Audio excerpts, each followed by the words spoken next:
All right, good morning, everybody. Good morning. How you doing? Good. My name is Robert Calaf. I'm coming here to basically share my life with you. So, sit in your seats, listen up. All right, my name is Robert Calaf. I was raised in the north end of Springfield. I was raised in near Plainfield Street in the north end. So, I grew up on Orchard Street, and through growing up, I've had a lot of stuff go on in 25 years that I've been alive. So I'm just going to share a little bit with you. When I was younger, I was raised with my father and mother. My father was diagnosed with diabetes when he was 9 years old. Basically, he had to take insulin shots every morning, had to have pills every morning, every part of the day. So that's just a part of it. So as I grew up as a little kid, my father was actually incarcerated into the system.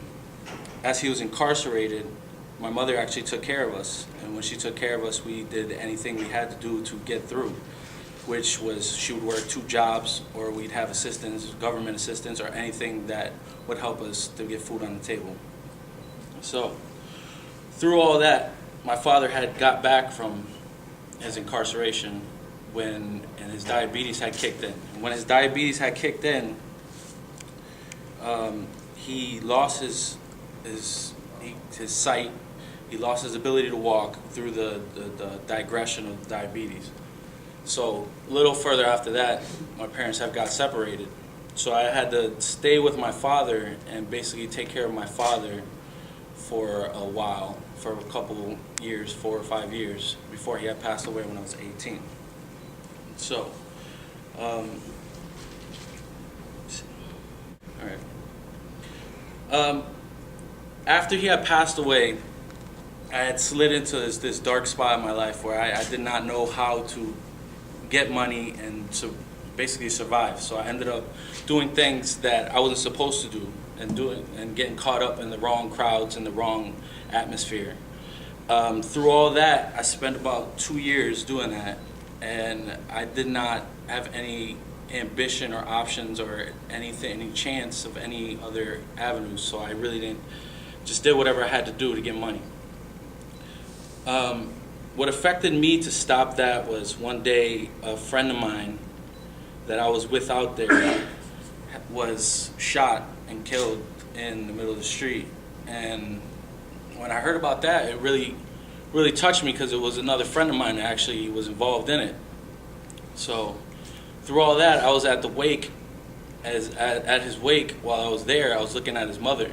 And when I looked at his mother, all I could see in her eyes was tears. And I didn't know how to explain it to her and what to say to her, because there's nothing you can say. So I just bowed my head down, and from that day, I vowed not to put myself in that situation again.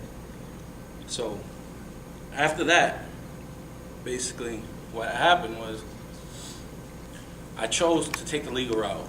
And when I chose to take the legal route, I had job after job after job after job.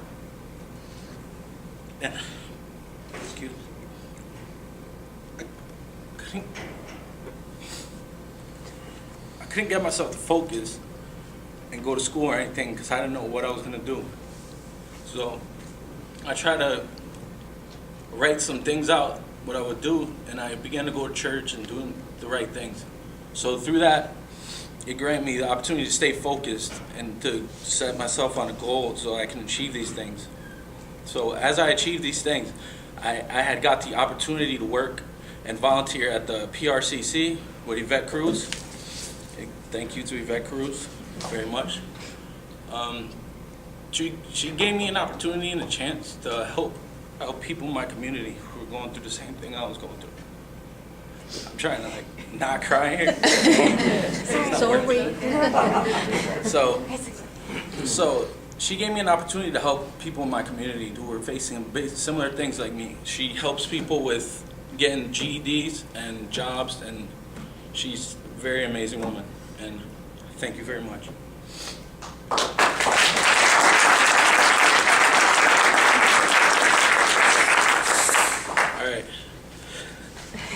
All right. Through all of this, she had given me an opportunity to get into the PCT program. And when I got into this PCT program, I didn't think I would be able to achieve in it because I haven't been in school for years. I'd actually got kicked out of school because of the things I did, and I had to go to alternative high school in order to further my education. So with all this said, I got into the program, and that's where I met Amy Rist. Where's Amy? Amy Rist, another person who was very important in the whole process of me getting a job. And she helped me with many things, and she helped me to get focused and do the things that I needed to do she made it comfortable for me to just focus on the task at hand, and she made that comfortable for me, and I thank her for that. She helped me a lot. And besides that, let me keep going here.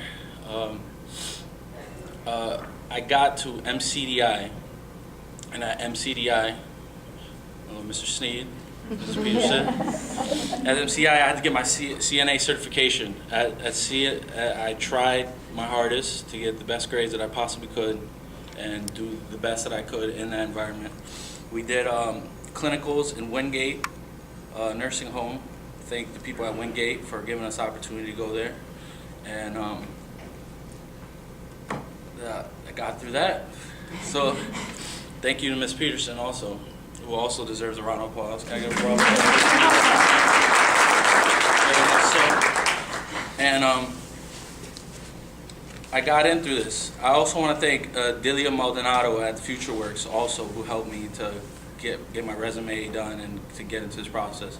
This process was very, very, very, very long process. I interviewed with everybody you can possibly think of. I interviewed with Mercy. I interviewed with Bay State. I've interviewed with other people. I've been a pincushion for the past couple months. I've got every shot you can probably think of. So through this, I found out that I actually enjoy this work, and it's very fulfilling, and doing these things for people and the small things that I do for these people actually benefit them and nursing them back to health. They don't necessarily remember the procedures that they've gone through. They don't necessarily remember all these things, but they do remember who answered their call bell, who got them their water, who did all these things for them, and their experience as laying there being vulnerable. And they treat these people with respect and dignity until they nurse back to health and they can proceed with their lives. This program means a lot to me, gave me a second chance. And to all these people who are funding this program, I don't know who you are, but whoever's funding this program, I would just like to tell you, your money is getting put in the right spot. It's all in the right spot, and you need to just give more money to this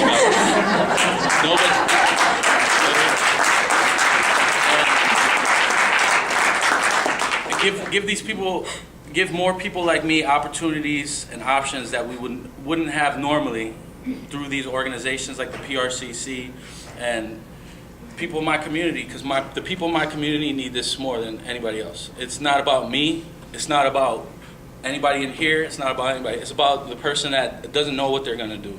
The person that has no options and has no idea what he's going to do next. And getting that person on the road to success so that person can inspire somebody else and a chain reaction will happen. And that's the only way this is going to happen, if people actually care about their community and actually want to do something about their community. And if they don't, then you're in the wrong field. You know what I mean?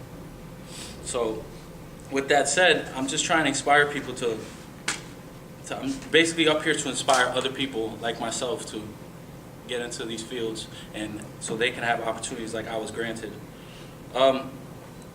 Just want to give thanks to everybody that was involved in this, all the people that were involved in getting me to this point. I'm currently a patient care technician at Bay State Hospital. I love my job. I go there every morning. It's very meaningful. And I'd just like to say thank you to all those people that deserve thank yous. And give thanks to Mrs. Peterson, Amy Rist, Delia Maldonado, Yvette Cruz, Juan Herena, all the people that were involved in my success. Thank you very much.